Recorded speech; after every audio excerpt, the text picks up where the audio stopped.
옛날 옛적 화순이라는 아름다운 마을이 있다. 이 마을은 사방이 높은 산으로 둘러싸여 있으며 한 중심에는 맑고 깊은 연못이 자리하고 있었다. 그 연못의 이름은 용연조. 그곳에는 용의 영혼이 살고 있다고 전해진다. 이 전설은 몇 세대에 걸쳐 마을 사람들에게 계승되어 왔다. 용연조는 화순의 생명수와도 같았다. 연못에서 흘러나온 물은 마을의 농사를 돕고 사람들의 생명을 지탱하였다. 그러나 이 연못은 단순한 자연 현상이 아니었다.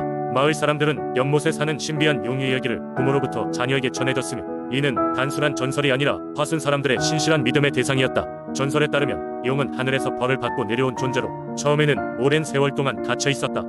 그러나 어느 날 순박한 마음씨를 가진 한 소녀가 연못 근처에서 용의 비늘을 발견한다. 소녀는 그 비늘이 특별하다는 것을 느끼며 정성스럽게 보관하였다. 어느 날 용은 소녀에게 꿈에 나타나 비늘을 간직해준 고마움에 보답하겠다고 약속하였다.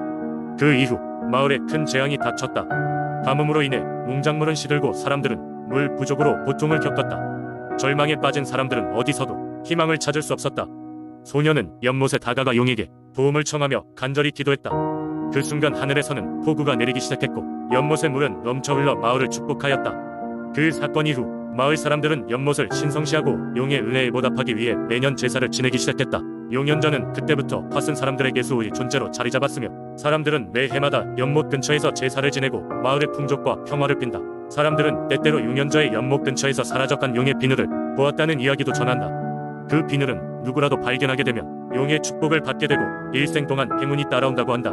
용연전은 그렇게 마을 사람들에게 신비로운 과경의 존재로 계속 남아있다. 이와 같이 화순의 민속신앙은 단순한 믿음을 넘어 마을 유대감을 강화하는 중요한 역할을 하고 있다.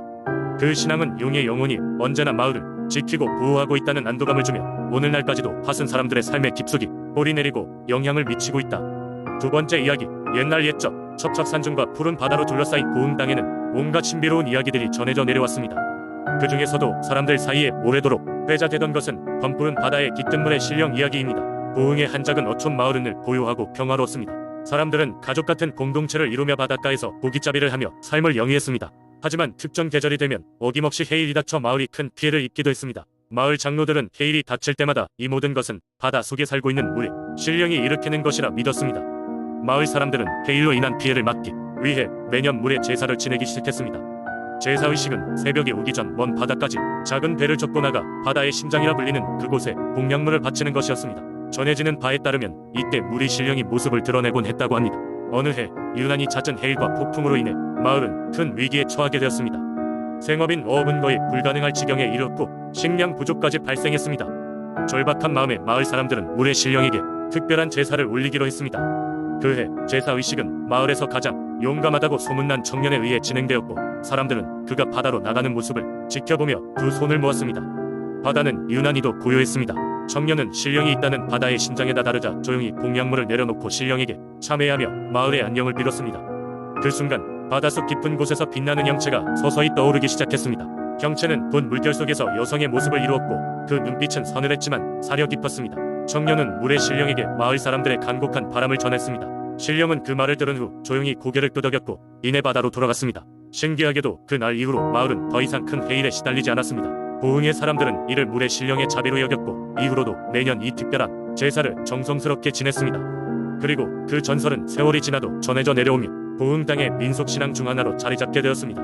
이 이야기가 전해질 때마다 사람들은 물의 신령이 언제나 바라보고 있다는 것을 기억하며 자연을 경외하고 존중하는 마음을 되새겼습니다. 세 번째 이야기. 옛날 옛적 신안군의 작은 섬마을에는 할매신이라 불리는 신령스러운 바다 여신이 살고 있었다고 전해집니다. 할매신은 마을 사람들을 돌보며 바다의 풍요로움을 가져다주는 존재로 마을 사람들은 그녀에게 깊은 존경과 감사를 표했습니다. 시간이 흐르면서 이 섬에서는 할매신을 기리는 특별한 축제와 전통이 생겨났습니다. 할매신은 어린 시절부터 섬의 신비한 동굴에서 자라났다고 전해집니다. 그녀는 바다의 주인으로 날씨를 다스리고 물고기의 풍요로움을 결정하는 능력을 가지고 있었습니다. 그녀의 신비한 능력 덕분에 신안의 섬들은 심한 폭풍에도 항상 안전하였으며 바다에서 항상 풍부한 수확을 얻을 수 있었습니다. 하지만 할매신이 언제부터 존재했는지 그리고 그녀가 실제로 사람의 모습을 하고 있었는지는 아무도 알지 못했습니다. 다만 마을에서는 몇몇의 어부들이 바다에서 그녀를 목격했다는 이야기를 전할 뿐이었습니다. 그들은 한밤중에 은빛 달빛 아래에서 은발의 여인이 바다 위를 걷고 있는 모습을 보았다고 합니다. 이는 자연의 존재를 초월하는 신령의 모습으로 사람들에게 전해졌습니다.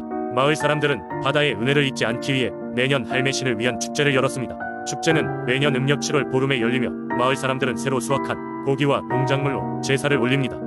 그날 밤 마을 사람들이 해변에 모여 불꽃과 함께 춤을 추고 노래를 부르면 바다에서 멀리 흘러오는 파도 소리는 마치 할매신이 그들에게 축복을 내리는 것처럼 신비롭게 들렸습니다. 그러나 어느 해인가 다가와서는 이 마을에 큰 가뭄과 함께 어획부진이 계속되었습니다. 마을 사람들은 할매신의 무여움을 샀을 것이라고 두려워했지만 무엇이 잘못되었는지를 몰라 답답하기만 했습니다. 마침내 마을에 가장 나이가 많은 할아버지가 나섰습니다. 그는 사람들이 그저 제사와 축제에만 의존할 뿐 진정한 감사의 마음을 잊고 그녀가 가르쳐준 자연과의 조화로운 삶을 잊고 있다고 지적했습니다. 그들의 부족한 점을 깨달은 마을 사람들은 다시금 자연의 순리를 따르며 바다에서 얻은 것을 나누며 서로를 돕는 공동체 생활을 되찾았습니다. 그 후로 다시 풍요로운 바다가 돌아오고 가뭄은 물러갔습니다.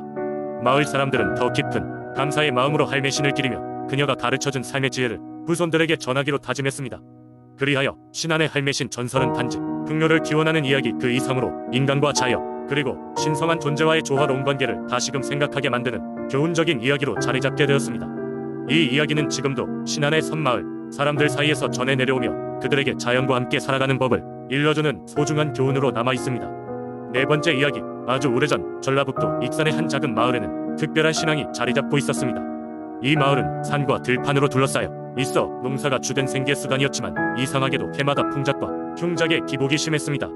사람들은 그 원인을 알 길이 없어 고심하던 중 마을 어르신 중 한 명이 먼 옛날 마을을 지키던 수호신 이야기를 꺼내 놓습니다. 그 수호신은 주작산 아래 언덕 위에 있는 오랜 느티나무에 깃들어 있다고 전해졌습니다. 마을 사람들이 점점 신에 대한 믿음을 잃어가자 수호신도 마을을 돌보지 않게 된 것이라고 어르신은 말씀하셨습니다. 그 말을 들은 사람들은 다시 신의 은총을 얻기 위해 느티나무 아래에서 기도를 드리기로 했습니다.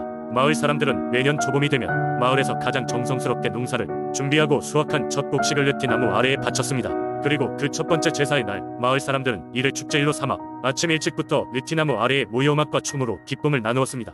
그날 밤 느티나무 아래서 잠이 든 한 젊은이가 꿈을 꾸게 됩니다. 꿈에서 젊은이는 빛나는 황금 갑옷을 입은 신비로운 존재를 만났습니다. 그 존재는 마을의 수호신이라고 자신을 소개하며 마을 사람들의 믿음과 정성을 기쁘게 받아들였다고 전했습니다. 그리고 앞으로도 계속해서 마을을 돌보아 주겠다는 약속과 함께 마을 전체가 풍요롭게 번창할 것이라는 예언을 남겼습니다. 젊은이는 아침에 잠에서 깨어 일어난 즉시 이 꿈을 마을 사람들에게 전했습니다. 그 이야기를 들은 마을 사람들은 가슴 깊이 감동하였고 그 후로 더욱 열심히 수호신을 기리게 되었습니다. 이로 인해 느티나무 아래에서 드리는 제사는 오랜 전통으로 자리잡게 되었고 사람들은 매년 이곳에 모여 감사의 마음을 전했습니다. 이후로 마을은 매년 좋은 수확을 얻었고 특히 가뭄이나 홍수와 같은 자연재해에도 큰 피해를 입지 않아 주변 지역에서도 주목받았습니다.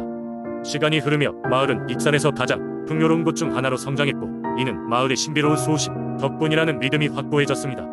세월이 흘러 기술이 발달하고 세상이 변하면서도 익산의 이 작은 마을은 그 전통을 잊지 않고 매년 느티나무 아래 모여 제사를 올리고 신에게 기쁨과 감사를 전하는 풍습을 이어가고 있습니다. 이는 단순한 민속신앙을 넘어 지역 사람들의 일체감을 높이고 공동체 정신을 되새기는 중요한 문화유산으로 자리매김했습니다. 다섯 번째 이야기. 옛날 옛적 충청남도 서산시의 한 작은 마을은 풍부한 자연 자원과 비옥한 땅으로 유명했습니다. 이 마을은 평화롭고 번영했지만 주민들은 그들만의 민속신앙을 중심으로 독특한 문화적 전통을 지키고 있었어요. 이러한 전통 중 하나가 바로 등불 바위에 관한 이야기였습니다. 마을 외곽에 위치한 등불 바위는 고요한 숲속의 언덕 위에 우뚝 솟아 있었습니다. 바위는 하늘을 찌를 듯이 높았고 밤이 되면 신비로운 푸른 빛을 발하며 주변을 환히 밝히곤 했습니다. 주민들은 이 빛이 천상의 신들이 내려와 인간 세상을 지켜본다는 신호라고 믿었습니다. 매달 보름날 밤이 되면 마을 주민들은 등불 바위 아래에 모였습니다. 그들은 소원을 적은 종이를 나무로 만든 작은 배에 싣고 바위 아래 흐르는 작은 개울에 띄우곤 했습니다. 주민들은 이 소원들이 바위의 빛과 함께 천성으로 전해져 이루어지기를 간절히 바랐죠. 특히 마을의 한 처녀인 아리는 등불 바위의 전설을 깊이 믿고 있었습니다. 그녀는 몸이 아픈 어머니를 위해 매달 소원을 빌었지만 어머니의 병세는 좀처럼 나아지지 않았습니다. 어느 날 아리는 잠에서 깨어나 생각했습니다. 어머니가 완쾌되려면 더 특별한 무언가가 필요해. 그래서 아리는 용기를 내어 등불 바위로 직접 올라가기로 결심했습니다. 불길한 징조일 수도 있는 무거운 구름이 하늘을 덮은 밤 아리는 혼자서 등불 바위로 향했습니다. 바위 근처에 다다랐을 때 그녀는 돌 사이로 삐져나온 희미한 빛을 발견했습니다. 그 빛은 아린을 이끌어 바위 꼭대기로 올라가게 만들었죠. 마침내 정상에 도달했을 때 그녀는 등불 바위에서 흘러나오는 푸른 빛을 눈앞에서 직접 맞이할 수 있었습니다. 바람이 거세게 불자 아리는 조심스럽게 소원을 허공에 읊조렸습니다. 천상의 신들이시여, 어머님의 건강을 회복시켜주세요. 그녀의 말이 끝나자마자 등불 바위는 더 밝게 빛나며 한순간 일렁였습니다. 마을 사람들은 숲의 바람 소리를 통해 그 놀라운 빛의 변화를 감지할 수 있었죠. 다음날 아침, 아리는 믿을 수 없는 광경을 목격했습니다. 그녀의 어머니가 기적적으로 회복되어 있었던 것이었죠. 그날 이후 아리는 마을에서 등불의 무녀라는 칭호를 받았으며 사람들은 그녀를 통해 등불 바위와 소통하려 했습니다. 아린의 이야기는 대대로 전해 내려오며 서산의 신비로운 민속 신앙의 상징이 되었습니다. 오늘날까지도 등불 바위는 신성한 장소로 여겨지며 많은 사람들이 소원을 빌기 위해 그곳을 찾습니다. 이 전설은 서산의 마을 주민들에게 믿음과 희망을 주는 아름다운 신앙 이야기로 남아 있습니다.